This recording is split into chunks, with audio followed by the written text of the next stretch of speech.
Hello বন্ধুরা, আমি আজকে বানাবো চিড়ের পায়েস।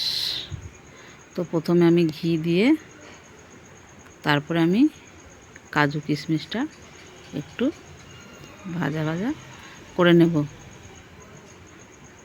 তারপরে দিয়ে দেবো দুধ আর দিয়ে দেবো 1 প্যাকেট গুঁড়ো দুধ।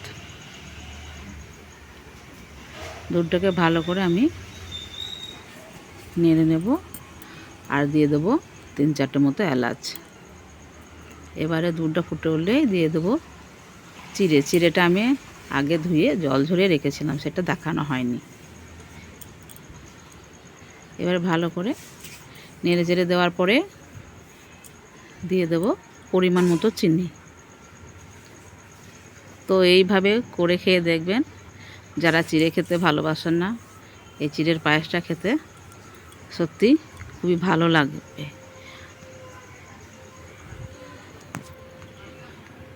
খেতে সত্যি খুবই ভালো হয়েছিল খেতে। একবার করে খেয়ে দেখবেন। যদি ভালো লাগে লাইক, কমেন্ট ও শেয়ার করে দেবেন। ধন্যবাদ।